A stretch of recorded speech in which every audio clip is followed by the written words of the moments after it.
We were pretty impressed with Beardman and Francine's performance last game, and will they do it again? Well, look, they've been an incredibly dominant team throughout all of the matches that I've seen. I think TSG, they definitely seem to learn over the course of the last match. I'm always one for an underdog. Every team here is fantastic, obviously, and most likely better than me. I'm just happy to see people playing Dota, and I hope that they don't take it too much. Beardman and Francine are a fantastic team. Yeah. And if they go into this match with a fresh mind, anything can happen. Exactly, but and then they've already taken the steps needed. They've banned out the Alchemist. Whether or not Alchemist was sort of one of the main reasons, well, it was certainly something to fear. Godot in that Alchemist, he did very well in terms of his farm, and he was top net worth the whole game, as an Alchemist should be, but he certainly maintained it. So they've got to be careful. They have actually banned him out here with the Phoenix, and Beardman and Francine this time they banned out the Bounty Hunter as well, which actually they banned it out last game, and the Slider again for their secret Weaver pick, Tatman. Yep, Weaver coming out. That was very sneaky of them. I think just talking about the Alchemist pick just a little bit, I think most of that can be chalked up to Beardman and Francine just playing the superior game. Alchemist, great hero. I felt like Weaver did a lot of the work that game. There's the Beastmaster they picked up. So that's as much of a great pick as it is a denial pick against Beardman and Francine. Hopefully they use the vision to their advantage. The offlane was not necessarily their weak point last game, because Legion did get actually decent farm in that offlane.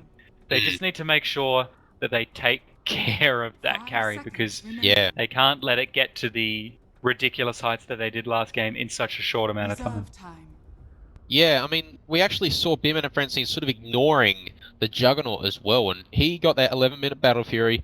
He was having a great time, top of CS, but at the same time, Weaver was doing the same thing, but getting kills as well, because he had the rotations down there, he had the ganks, Shadow Demon helping him out, and those kills made him farm a lot faster and get a really early Lincolns. I don't know the timer is, I'm guessing it was before 20 minutes, because it was so fast, and they actually, he snowballed way out of control, and Juggernaut, he would have snowballed. Taking a little bit of time with their first pick here.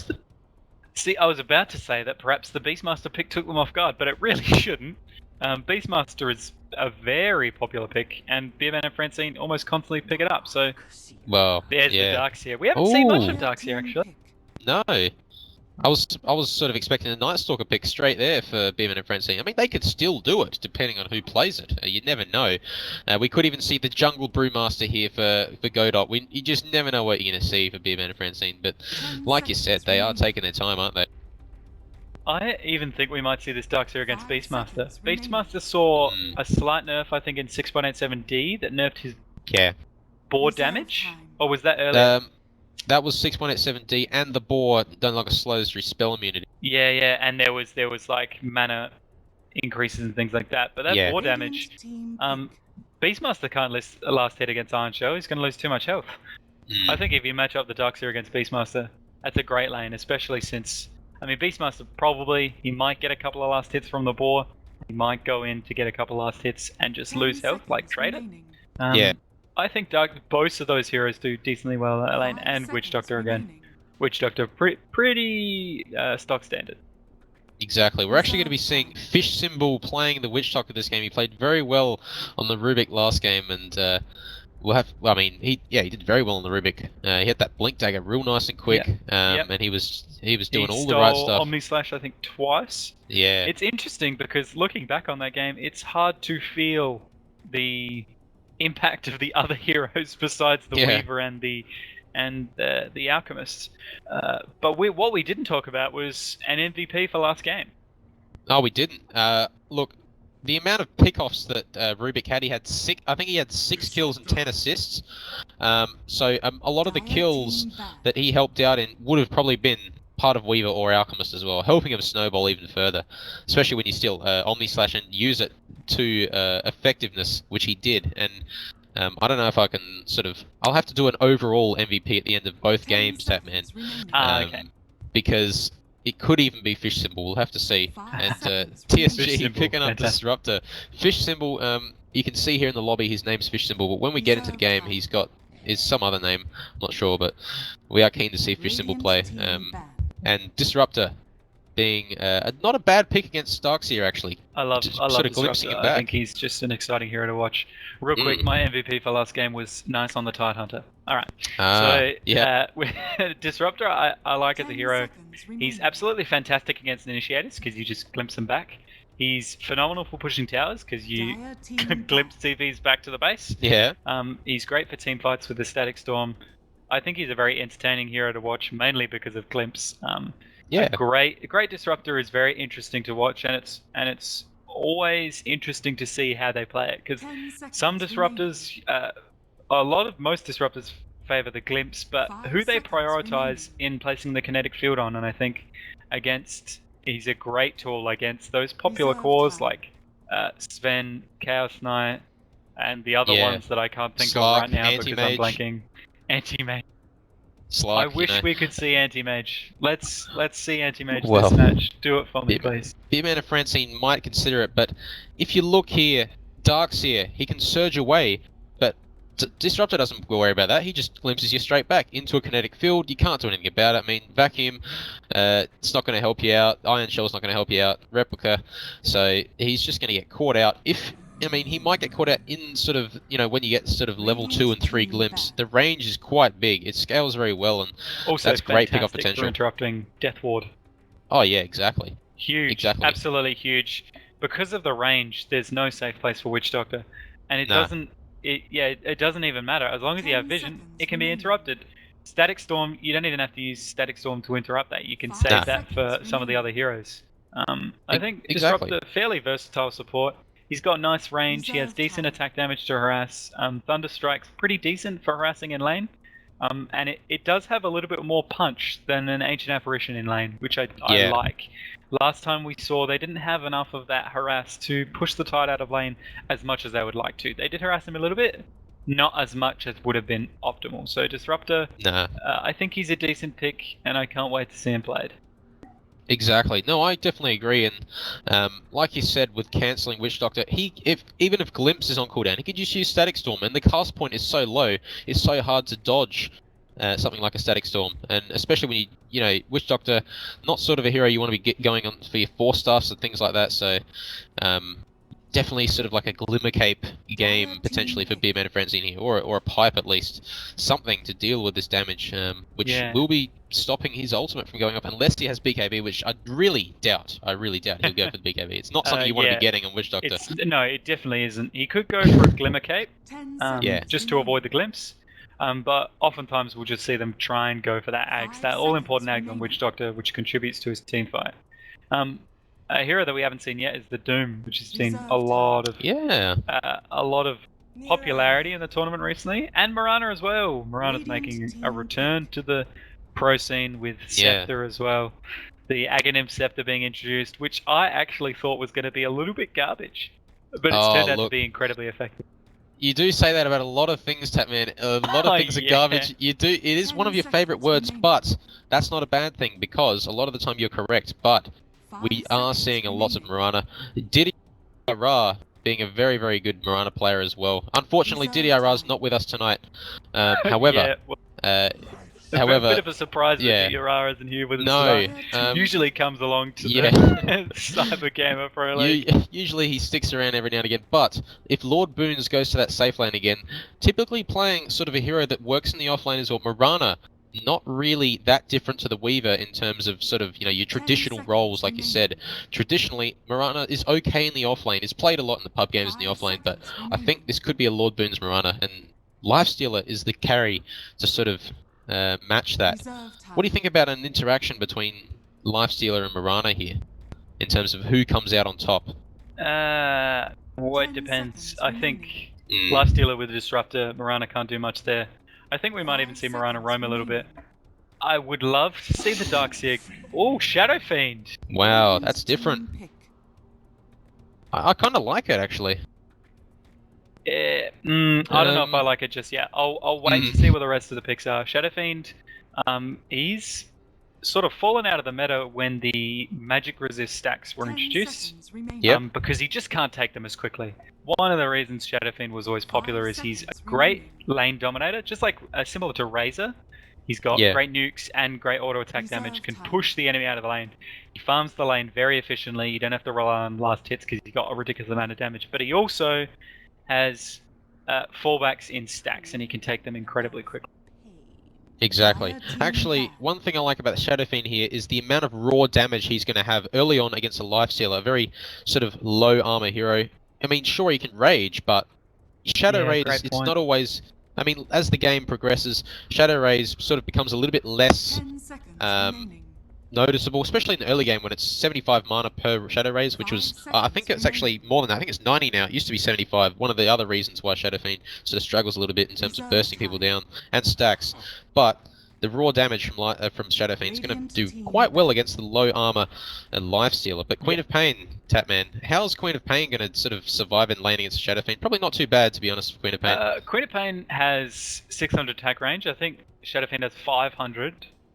Or 450, I can't quite remember. So she does outrange him a little bit, and that 600 range, that 100 range difference makes a larger difference than you might think. It's the difference between being on the cliff when you're last hitting, or perhaps being in the river. So 600, I think, just reaches across the river from one side to another.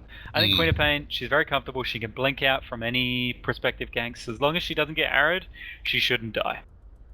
Another thing here I like to sort of look at is Shadow Fiend, right? His base damage is so low without souls, and I think when you get past that 2-minute mark, Shadow Fiend will probably be able to start contesting your lane. Otherwise, you're going to get, you know, Queen of Pain dagger, Queen of Pain attack range, like you said. The damage is going to be way against you, but as soon as you get your bottle, as soon as you get sort of more souls, and that's sort of there it is. We missed the Rubik pick. Yeah. Pretty good to see the Rubik pick again. Stealing Death Ward, stealing whatever, but Oracle. I am happy to see Oracle. It is my favourite hero currently in Dota 2, and I'm very happy to see Oracle tonight. And Lord Boons is playing the Mirana. Right. And Fish Symbol playing the Oracle. I am not complaining. This is going to be a good game, Tapman. Wouldn't be Aussie Dota without a pause. Exactly. But it just gives us a little bit of extra time to discuss the last couple of picks. Rubik again. Yeah. But hey! Picked up on the opposite team too. Right? Yeah. Am I right? Yeah, exactly. So different Rubik player completely. Going to be interesting to see how that goes.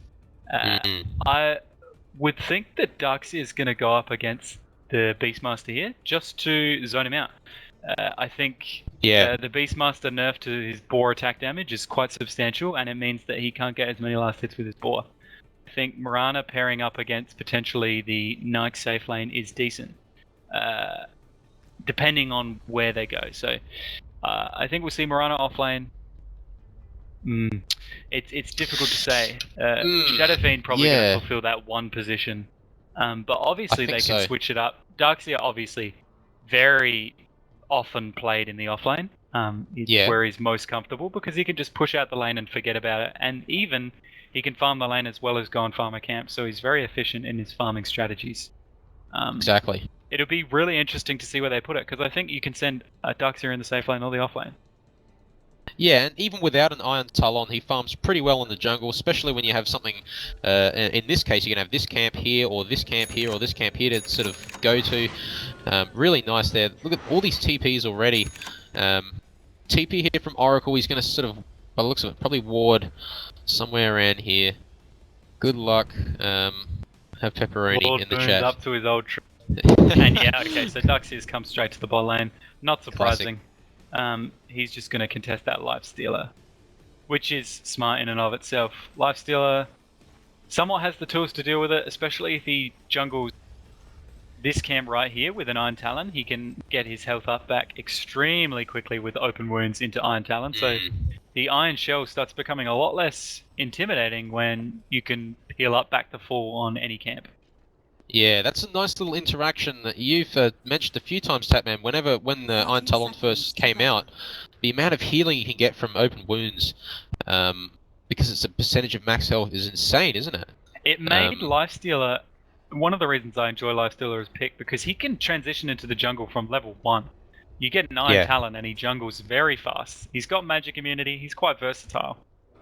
So I think, you know, it's not unforeseeable that he just abandons the lane and lets, you know, Rubik get a couple of levels. The battle begins. Yeah, oh, exactly. And look at this, Shadow Fiend already skilling a Necromastery before he even gets to the rune. They were planning on securing that rune, no worries. And looks like down bottom here, Darkseer, did he actually get his, did he get dewatered?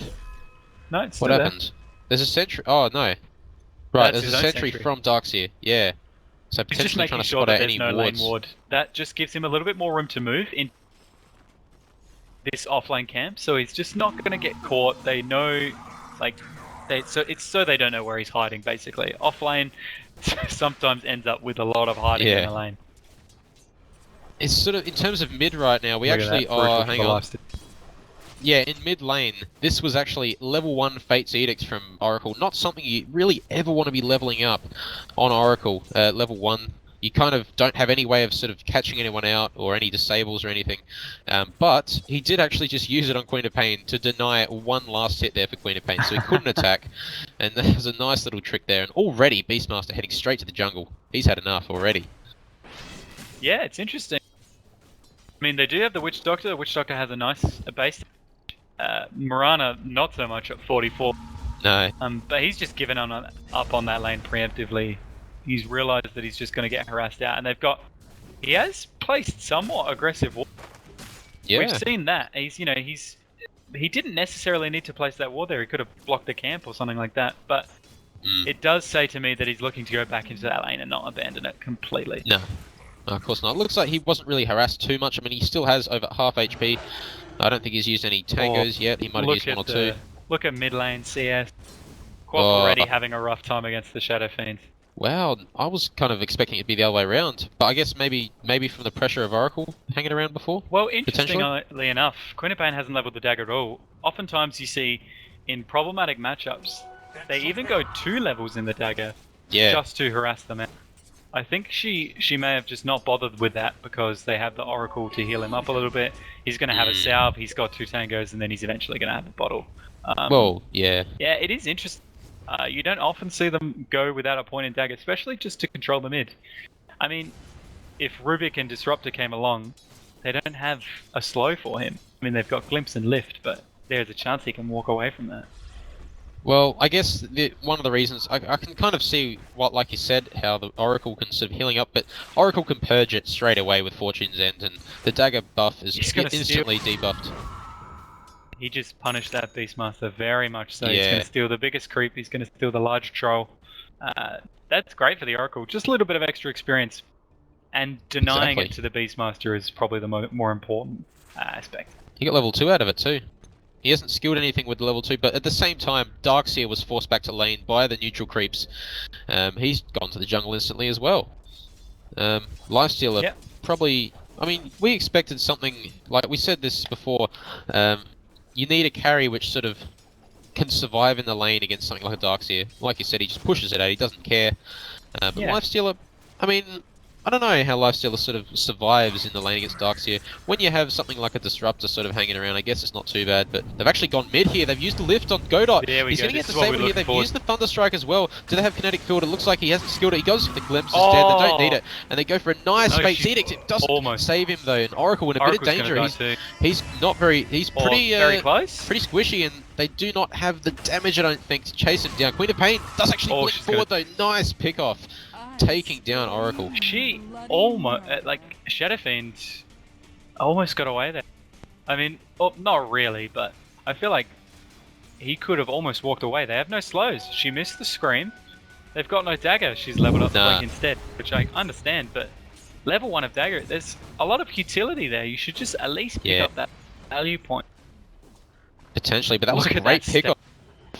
Radiant's top tower is under attack. Oh, that's stacked. Heaven for a Darkseer. Oh, yeah, look at that, the Ion Shell, he's got the double Ion Shell onto the Radiant Creep there, but he's not worried about it because he's just going to get that one Ion Shell. Not going to do anything, what's he done? I don't know, but he has actually Ion Shelled up that small Stomper there, Just look at the last hits as well, we can see Hellbear Smasher, that's the it. Queen of Pain and the Beastmaster suffering heavily in their lanes. Now, we anticipate the Queen of Pain to perhaps not do too bad, but definitely not excel in this lane, but she's having a really rough time.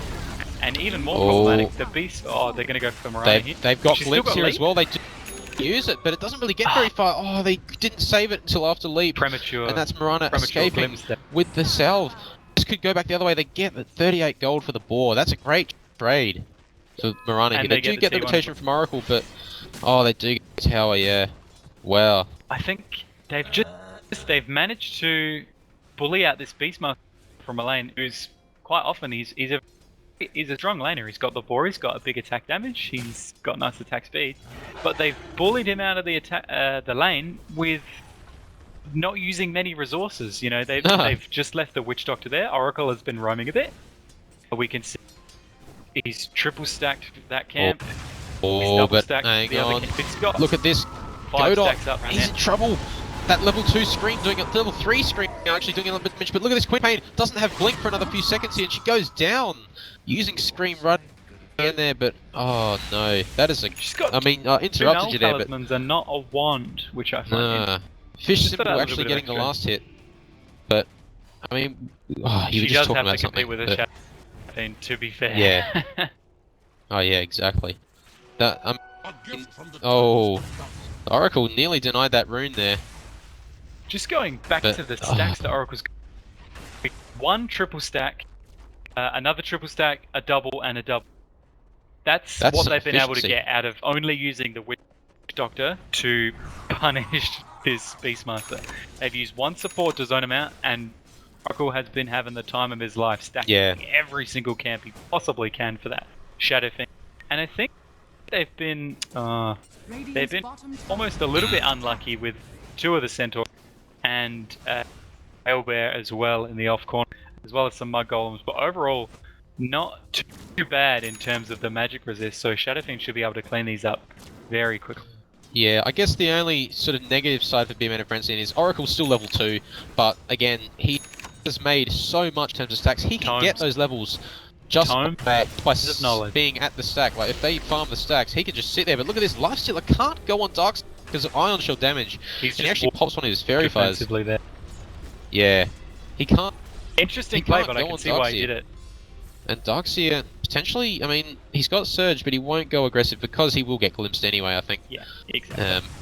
Yeah. I think they got to be carefully. They don't have vision. Who knows who could be behind Darkseer right now? Yeah. Oh, they actually glimpse him back the Lifestealer, but does he want this? Looks like he does. He uses Rage, he uses the open wounds as well. That's a lot of damage, but he does Surge, but they don't have Glimpse, and he gets away. It was close.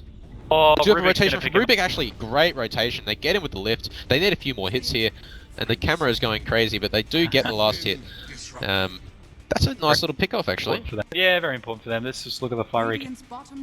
That is 460 gold, so it's decent.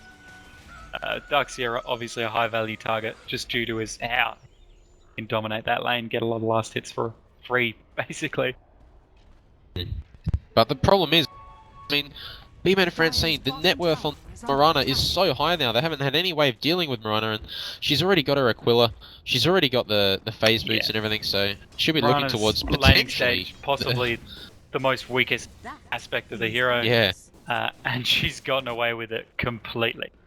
And she's actually looking to farm mid now as well. Shadow Fiend, he doesn't even need to be in lane now. He can farm the jungle with his level 4 razors. He can just go through the 17 different stacks that Oracle's nicely prepared for. It could even be close to 17 in terms of... Oh, it's way over 17 in terms of creep number.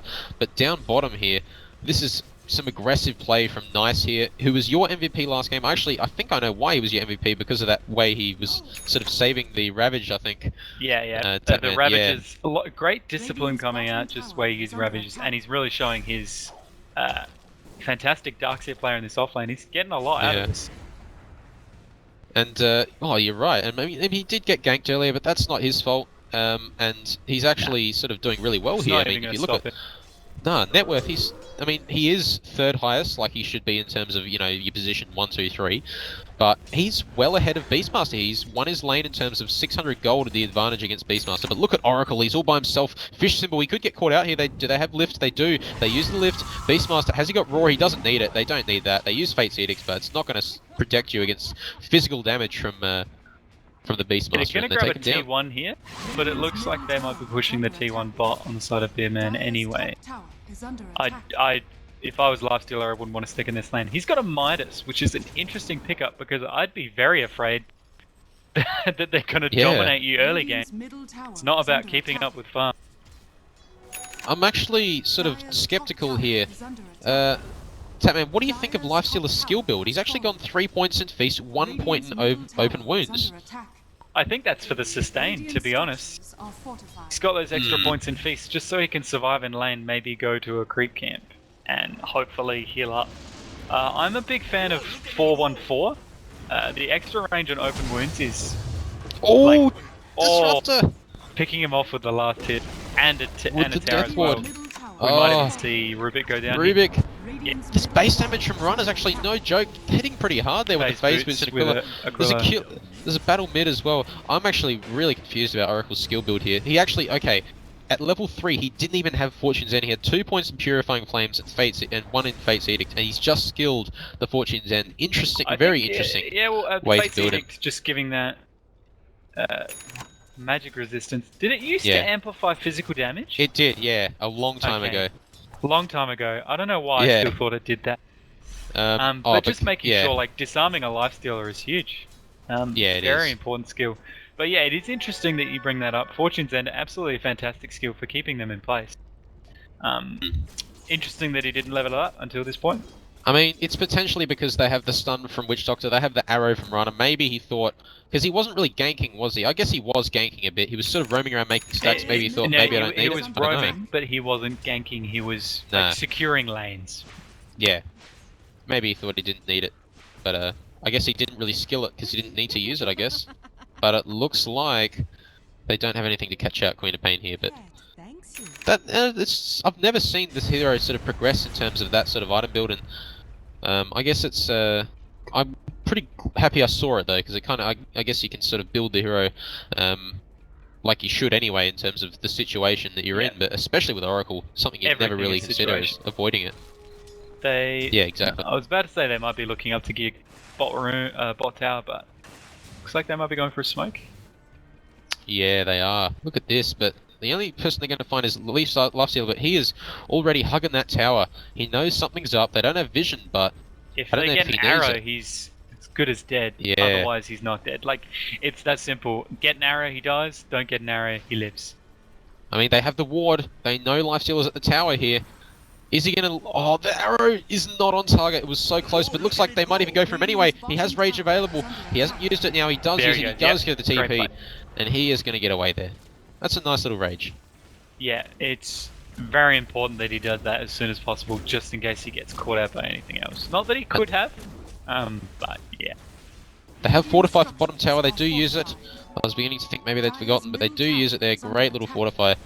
And they're actually going to TP away, but it looks like the creeps will finish off the tower down bot here. Darkseer getting the last hit. Yeah, a bit of an ill-timed push for TSG, just because they'd already finished the push on bot, and you have Glyph. I like that they back off there. They realise that there could be any amount of TPs and smokes coming in from behind.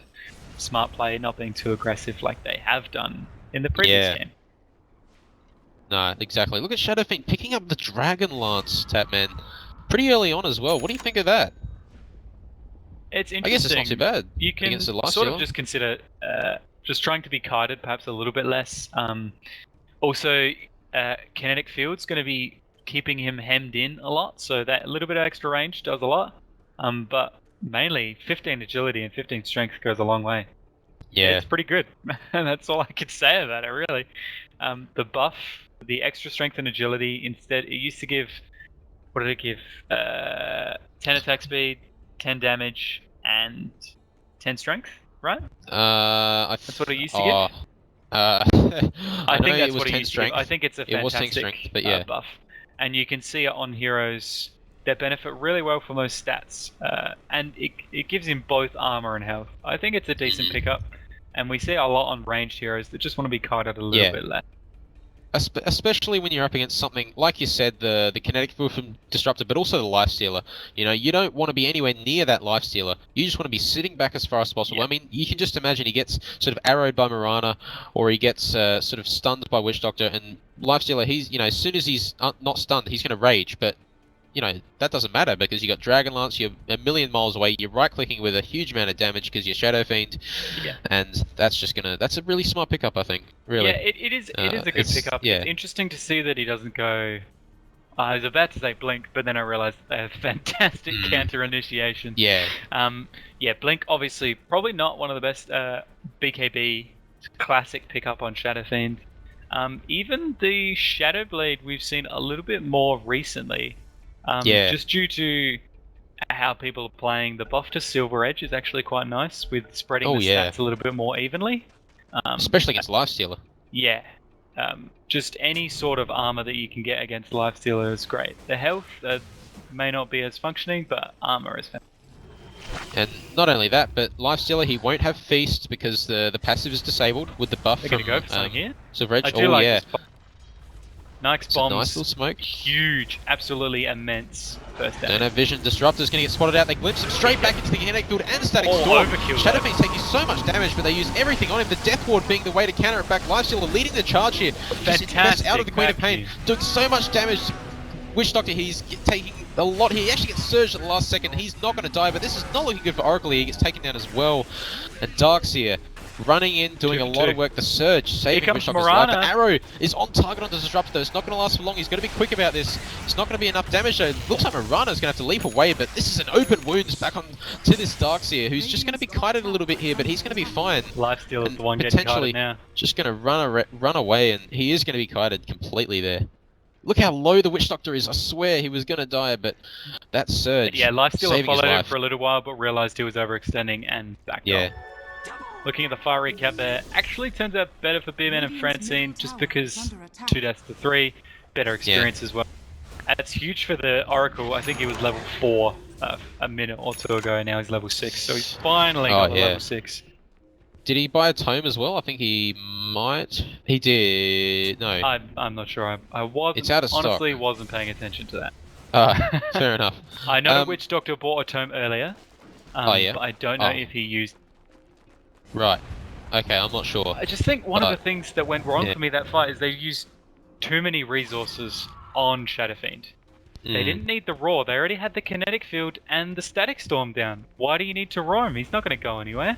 I understand that they're scared of, like, you know, Shadow Fiend being alive at the end of that fight, but I think they had more than enough tools to deal with him, and they should have saved the Roar to, say, interrupt the Witch Doctor or block the Darkseer from backwall ulting, which was I think that was a 4-man vacuum into War combo, which was incredibly crucial that fight, instrumental in turning it around.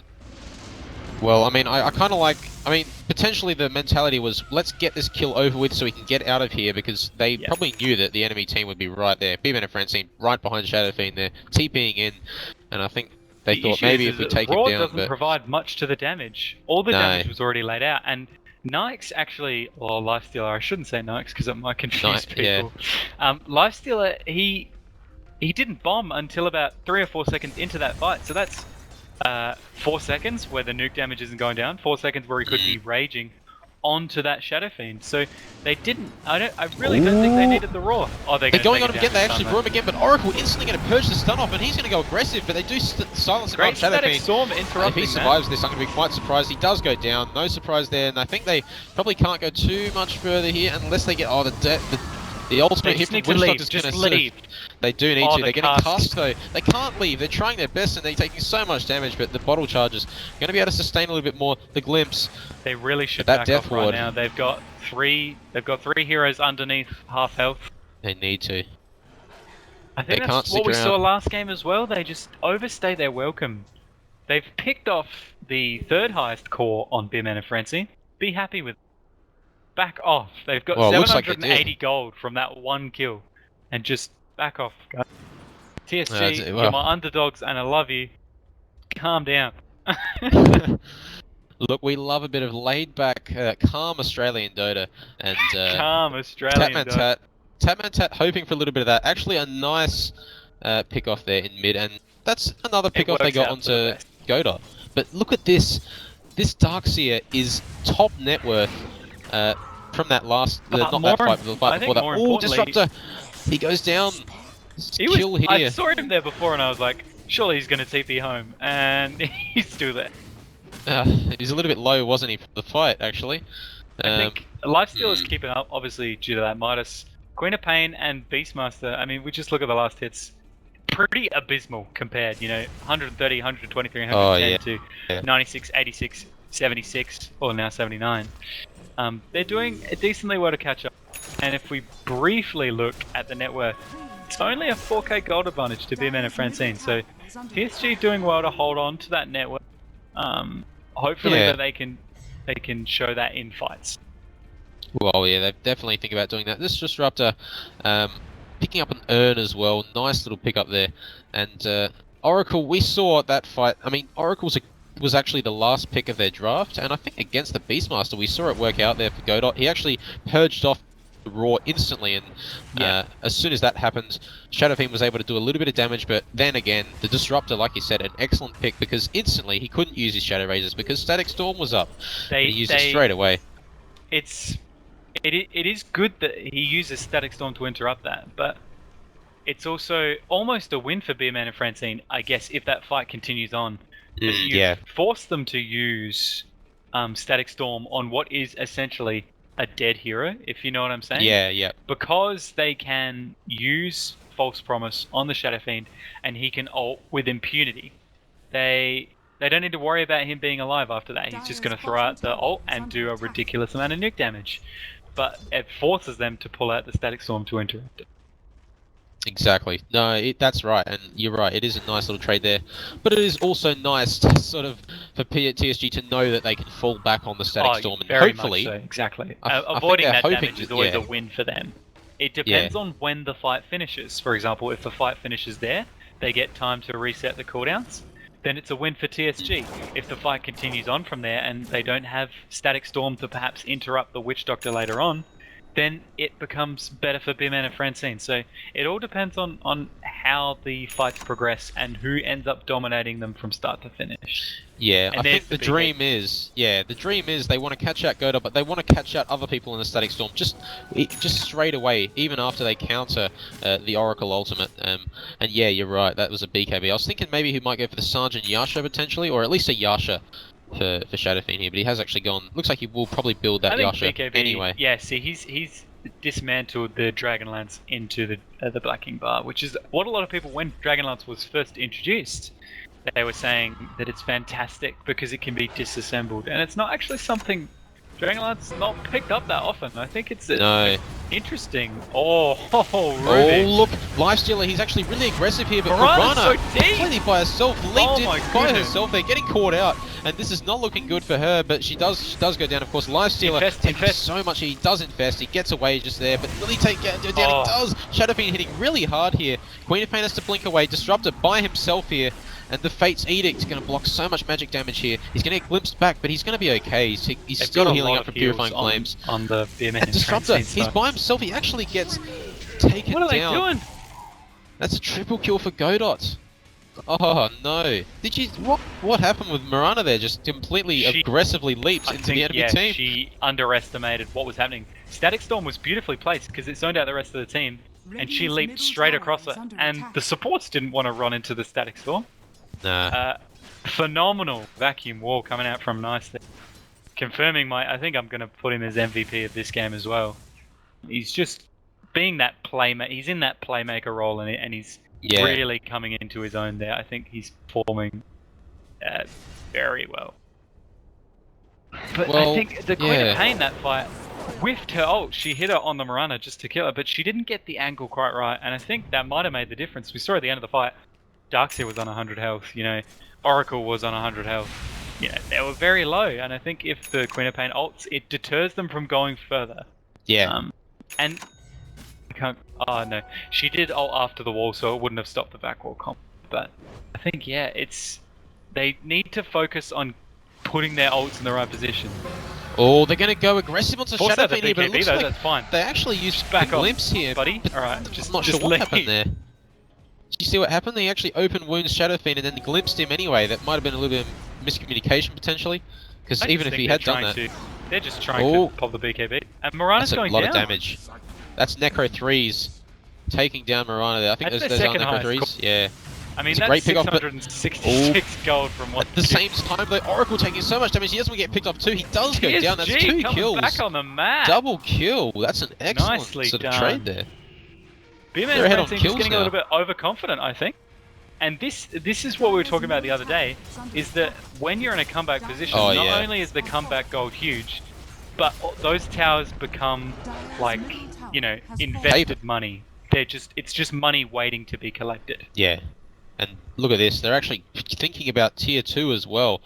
And Tapman, even after that fight though, there's sort of like a 2.8k a gold lead still from Beardman and Francine, probably all in that Shadow Fiend. Look at his net worth there, he's still the highest. And Godot actually dying a few times in mid. He's got 4 deaths, but again, he's actually got the Dragon Lance again. He's still got the Dragon Lance. Yep, he's rebuilt into that. I wonder if he'll disassemble it again. I don't know what for. For another BKB? Yeah. Nyasha? Yeah, I think that should be the play. Really, wouldn't it? We'll see. He might want to even get a Hurricane Pike just to kite the lifesteal more. No, you're right. Especially when you get to deal with something like a kinetic field as well. You can Hurricane Pike straight out of that, so that's really nice to have. Just a little bit more utility for him to work with. I think what they need to be worried about is, for me, the Darkseer, Mirana, Shadow Fiend net worth, they don't necessarily, not to the extent to say an anti-mage or an alchemist, but they don't get as much value out of their slots as a Lifestealer and a Queen of Pain. No. Queen of Pain obviously has diminishing returns. I feel like once she gets Blink, once she gets Ags and Orchid, she starts getting, well, she can get Sheep, but it starts getting a little bit more less effective. But I think that Beastmaster, Queen of Pain, and Lifestealer get a little bit more value out of their slot. Yeah. I mean, Darkseer is forced to go Guardian Greaves, which is a fantastic item, but it's very expensive. And all of his net worth is bundled up into Guardian Greaves and Blink, and if he can't get those off, then all of a sudden 9.6k of your net worth is completely gone. And it's the same with Mirana. We saw her leap in and just instantly die, and all of a sudden 9.6k your net worth is just gone. You can't afford to be giving away, like, being in these aggressive positions against a team that can punish it. I mean, the Disruptor's going to zone out the rest of your team with Kinetic Field. If you go too aggressive, your team can't back you up unless they have Blinks, and the only people who have Blink right now are Mirana and Darkseer. Well, I really like this sort of play here from Queen of Pain. Picking up that Orchid, you can completely stop Mirana from leaping, even though, like we said, Mirana just needs to not leap so aggressively like that. We did see that in mid, like you just mentioned, completely out of position. But if the issue sort of arrives again, there is an Orchid to deal with it, and that's great. And that's the thing; it sort of forces things like Lincoln Spheres and things like that to be picked up. You can even force a PKB off Shadow Fiend. Exactly.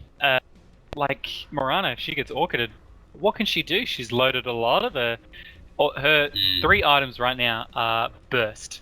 She gets the Starfall off, and hopefully she kills the support. But if she gets Orchided before she can get that off, what can she do? Those net worth isn't gonna like pay off for her. So when you consider Lifestealer, he's got, I mean, there's the Midas as well, he can always farm, but when he's Orchided or when he's disabled, what can he do? Well, he can Rage and Infest, and he can still contribute to the fight. So I think I'm really interested to see where this goes. I think the most important thing for TSG right now is that they can't let it go to their head. At all. They can't get over aggressive like we've seen them be doing. They need to be respectful of Beardman and Francine. They're a fantastic team, and they need to be aware that they can pull off some crazy stuff when they need to. So when they get this tower, just back off. Or even before. See, exactly. Oh, yeah. Good. They can't do it. With Mirana up in 5 seconds, they've got to get away, and they do. And look at this. As you mentioned, they've got to be respectful because Godot and the entire team of Beardman and Francine is still sitting mid, and That's no way you're going to fight into that, especially when there is still a 2.5k gold lead going the way of Beardman. Look at that aggressive one. That was placed 2 minutes ago. I didn't even notice that. That was sort of when Beardman and Francine were pushing up before TSG sort of had this little bit of a resurgence. Yeah. That all of a sudden that doesn't do as much as you think it would. Obviously, I reckon it's going to scatter the smoke now though. Oh yeah, look how fast Roshan's going down. This is a great Rosh. No way did TSG expect this to happen. I think they know about it now, but there's nothing they can do. Oh no, they're actually. Oh no, there's a scan coming out here. That was Radiant using the scan just there. By TSG, but I don't think they were expecting that. Anyway, I think even if they try and contest that, BKB from Shadow Fiend, I mean they can get the Static Storm, but it all relies on the Disruptor getting the jump. And right now this ward, which I said wasn't actually that good earlier, it's coming in very handy right now. They have no idea that ward is there. Exactly. They're pinging They've revealed themselves anyway. They know. Yeah, but like you said, I don't think they even realized that Beardman and Frenzy were going for Roshan there. That was so quick. Like as soon as Mirana spawned and TP'd to mid, they were instantly going to that Roche pit because they knew that TSG would be backing off. So that was a great. That's alright. It is. Oh yeah. Interesting. I can't wait to see where this game goes. We've got interesting wards coming out. I say interesting way too much, but kind of aggressive coming out from TSG. We've got this duo of wards at the Dodge. Oh, did you see that? No, what did I see? Oracle just fortunes ended himself, and he was right next to the Hawk by accident. He killed the Hawk by accident. He got the gold for it, and he didn't even know it was there. He just purged himself. Are you sure he didn't know? Maybe he have did a supernatural sense. I don't know. Maybe he saw the fade delay. I'm not sure. Oh, we missed a kill. I'm too focused on Oracle. While we're busy talking crap. Meanwhile, important things are happening. Lord Boone's getting a nice little pick off on Rubik. Yeah, I mean, that's the Mirana burst showing its power. And like I said before, you know, it's problematic when it gets shut down, but when it's up, it kills things very quickly. Disrupted using dust, but it's not going to help because it gets vacuumed and taken down so quickly there. Get a Dagon? Top lane though, look how much damage Beastmaster does with the Necro 3's Witch Doctor. He's dominating. That's a 4 kill streak for him. Queen of Pain. And he's going to potentially do a lot of chip damage to top tower here with these Necro 3's. Surely they're going to contest this. I understand why Beastmaster is reticent to go. There we go. Okay, there's the first TP. Yeah, Shadow Fiend being the one to contest. They were considering pushing bot, but now they've slowed it down and given it up. Really well played. Beastmaster here. I mean, like we said before, he is traditionally in his third position. He is third on the leaderboard in terms of net worth, but he's playing really well in terms of getting that chip damage top. He's getting pickoffs, and he's actually got the Lifestealer infested inside here, and that means they mean business. Yeah, at 26 minutes or 27 minutes in, a 3k gold advantage is not very significant. No. Did they just circle them? They didn't see them smoke, but they've sort of figured it out. They're telling Darkseer to run. Disruptor leading the charge, but look at this. They could even group up. Through though. They've done very well. Beardman and Francine could even fight back on this. Oh, the static storm. Too early.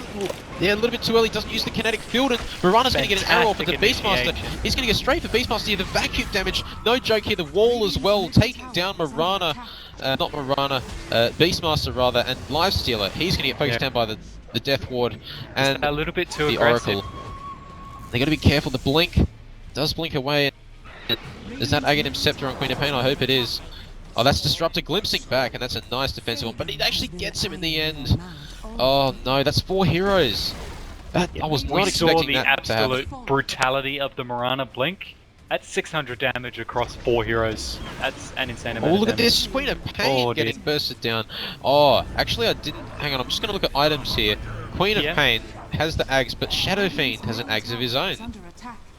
Oh, yeah. That's something that's sure. become more popular recently. One of the benefits of Beardman and Francine's lineup right now is a fantastic push. Mirana hasn't necessarily built into the damage, but it's working out. Exactly. Here we go, you're going to go Lincoln's now as well. Oh, they use the ultimate here on to Godot. He purges off the Raw instantly. I mean, this is not something they did want to deal with because Lifestealer can't go aggressive. His rage is on cooldown again. And they have to try and stop this. Disengage though, they can reset. Static Storm's up in 10 seconds, so... Hits the Hawk. Oh, look at this. Lord Boons, he's straight into the middle here. He's going to get open wounds, though. He does have leap. Kiting around that lifesteal that they have. He can't really get to the creeps are blocking him. He's by himself here. But he's going to get... He's taking so much damage here. Godot is doing a lot of damage. He cancels his Shadow Rays. Where's the Queen of Pain? The kinetic field not being enough here. I assume he was dead. Mirana... Oh, no. Queen of Pain going down as well. Mirana's still alive. Can they take down Lord Boons? The Aegis, the Immortal, popping. And they're not done yet, though, because they're not calling GG. They still think maybe there's only going to be one Rax going down. Well, they could potentially be thrown right here. They don't need to wait. Looks like they might consider doing it, and they will. They're going straight for the towers here, including the effigy. Arrow not going to hit anyone in base. Beastmaster just doing what he can, being efficient top, and that is GG is the call. Great sort of game played by TSG, I like to think. They actually did fairly well in terms of... oh, this Aghanim Scepter. I feel like we saw this with Skyfire as well. We see the glimmers. There's potential. Like, we can see that these are great players. Just, Beardman and Francine are probably even better players.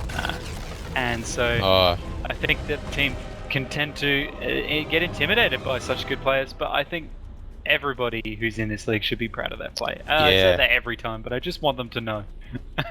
Yeah, exactly. Beardman and Francine do have a 7.3k player on their team. I can't remember who it is, but someone is 7.3k, so there's a bit of MMR going the way of Beardman in terms of that. That's a lot of MMR. But anyway, guys, we'll see you guys at the post-game analysis on the stream.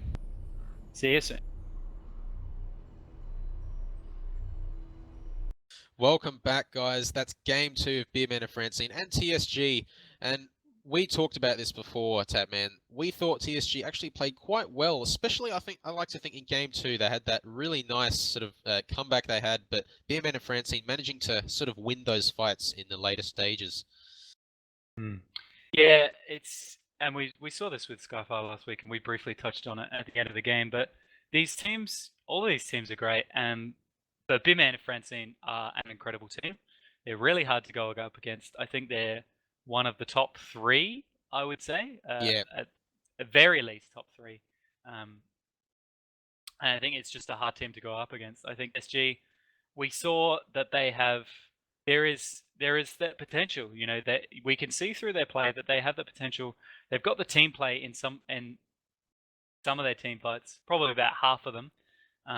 Just sometimes they just get taken off guard. I think some of the static storms maybe a little bit too early. They're not necessarily coordinating their team fights enough. I think they did fantastic to recover from the laning stage. We were looking at the laning stage thinking, all right, Shadow Fiend's getting incredible farm. Beastmaster's getting nothing. Duxie is doing great in the off lane, and Mirana's getting complete free farm.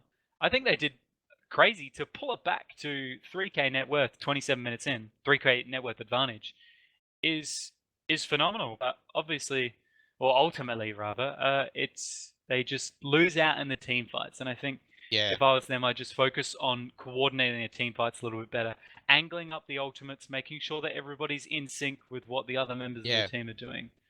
But I think everybody should be for their performance. All times, Dota is cool. Don't feel sad about it. Nah, you're right. I just want to go back on the resources thing. We mentioned this before. In mid lane, when they ganked Godot on the Shadow Fiend, they used maybe a little bit too many spells. They used the Roar when, like you said, Roar's going to help take him down faster, and it's great. You want to take the kill and get out of there, but at the same time, the fight continued. And that's where they didn't have Roar. They didn't have axes. The static storm was down. The kinetic field down. Everything was down. The glimpse as well. So they were Disruptor had no spells available. Raw was down. That's pretty much all, nearly all your team fight gone right there, and that's the unfortunate thing about that gank there. I think also we saw a little bit, perhaps too much focus on the Shadow Fiend as well. Yeah. That last fight around the river where she smoked up and they were going for it, and Beardman and Francine completely saw through that. It was sometimes you see the pros, they have this almost preternatural sense of where people are in the fights, and they didn't even have they didn't even have a ward there, and they're like, they've smoked, we've no sunning up, so they wait on the other side of the river, and they absolutely bait them into that static storm and rip them apart, which is really sad to watch for TSG. But Phenomenal play from Beardman and Francine, and we saw just the power of the Scepter, Blink Marana. Blink in, Yeah. automatically 600 damage on 4 heroes. That's a Zeus ult and then some. So Yeah. And that's without something like an Ethereal Blade or a Veil to sort of amplify that even more. Yeah, exactly. Now, you said that Nice on the side of Beardman and Francine was your MVP. I'd like to think that, I really do like. I think Nice was probably my second in terms of MVP. Look, we always talk about Fish Symbol, but Fish Symbol, he did very well. He played very well. Fish Symbol actually an all-time favorite of one of the casters we have. It's just got a fantastic name. He has got a great name, Fish Symbol, but at the same time, he did very well that game as well. He played Rubik in the first game, doing quite well. He had 10 assists and 6 kills. But also this game, he was on the ball with. He was really coordinated every time a roar came out, particularly in the Shadow Fiend, because that's who got roared most of the time. He was instantly there, purging it off with False Promise, taking it away. He actually took down that Hawk and top. Actually, now that I think back, maybe he did it. There's no way you can take it down without having vision. It can't be true. No way. He must have had vision.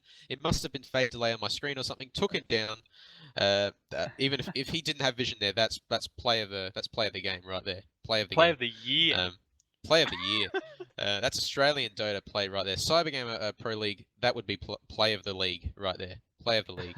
But anyway, they did very well. Fish Symbol, not only did he play well, but I think everyone sort of played well in terms of both games. TSG, they just fell short of those fights as the game got on. I think the welcome, but a big letdown. But as long as they cover that, they have a very good shot at beating some of these top 3 teams: Beardman and Francine, Teletubbies and Rovers. But in terms of that, I think that's about it. So Tatman Tat and I signing off. We'll see you guys next game, which is I think either Thursday or Sunday. I think it'll be Thursday. It's a few days away. It's a few days away. It's soon. Oh, it's Sunday. Okay, so it's Sunday. Okay, so it's a little bit more. Yeah. So it's not too long. And we'll be seeing you guys then. Alrighty. See you soon.